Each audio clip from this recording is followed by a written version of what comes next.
Shalom pemirsa, secangkir pengharapan untuk mengawali hari ini. Pembersihan bait suci. 1 Korintus 3 ayat 16, tidak tahukah kamu bahwa kamu adalah bait Allah? Dalam membersihkan bait suci itu, Yesus mengumumkan tugasnya sebagai Mesias, serta memulai pekerjaannya. Bait suci itu yang dibangun untuk tempat kediaman hadirat ilahi, dimaksudkan untuk menjadi pelajaran yang nyata bagi bangsa Israel dan dunia ini. Sejak zaman yang kekal adalah maksud Allah agar setiap makhluk yang diciptakan mulai dari serafim yang gilang gemilang dan suci sampai kepada manusia, harus menjadi bait suci untuk tempat tinggal Khalik. Karena dosa, manusia tiada lagi menjadi bait suci Allah.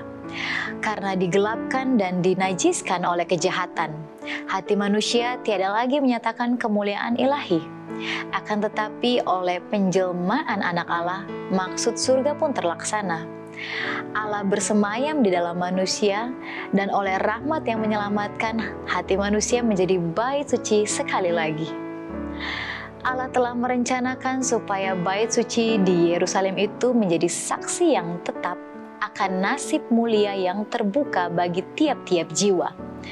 Akan tetapi orang Yahudi belum mengerti pentingnya arti bangunan, yang mereka pandang dengan kebanggaan yang begitu besar. Mereka tidak menyerahkan diri sendiri sebagai bait yang suci bagi roh ilahi. Halaman bait suci di Yerusalem itu yang penuh dengan kegaduhan perdagangan yang najis, membayangkan secara tepat keadaan bait suci hati yang dinajiskan oleh hadirnya hawa nafsu dan pikiran-pikiran yang najis.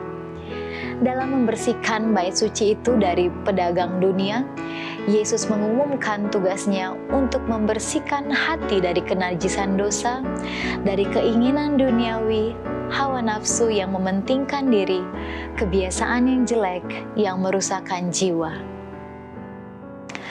Tuhan yang kamu cari itu akan masuk ke bait-Nya. Malaikat perjanjian yang kamu kehendaki itu sesungguhnya Ia datang.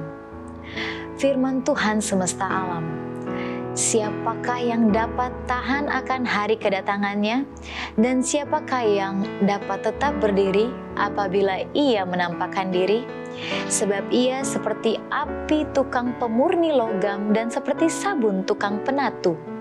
Ia akan duduk seperti seorang yang akan memurnikan dan mentahirkan perak, dan Ia mentahirkan orang Lewi, menyucikan mereka seperti emas dan perak. Tidak seorang pun dengan kuasa diri sendiri dapat membuang kuasa kejahatan yang telah menguasai hati itu. Hanya Kristus yang dapat membersihkan bait suci jiwa. Tetapi Ia tidak mau masuk dengan paksa. Ia datang ke dalam hati, bukan seperti Ia datang ke dalam bait suci dahulu itu. Melainkan Ia berkata, "Lihat, aku berdiri di muka pintu dan mengetuk. Jikalau ada yang mendengar suaraku dan membukakan pintu, aku akan masuk mendapatkannya." Hadirat-Nya akan membersihkan serta menyucikan jiwa, supaya dapat menjadi sebuah bait suci yang kudus bagi Tuhan, dan menjadi tempat kediaman Allah di dalam roh. Selalu mulai harimu dengan secangkir pengharapan.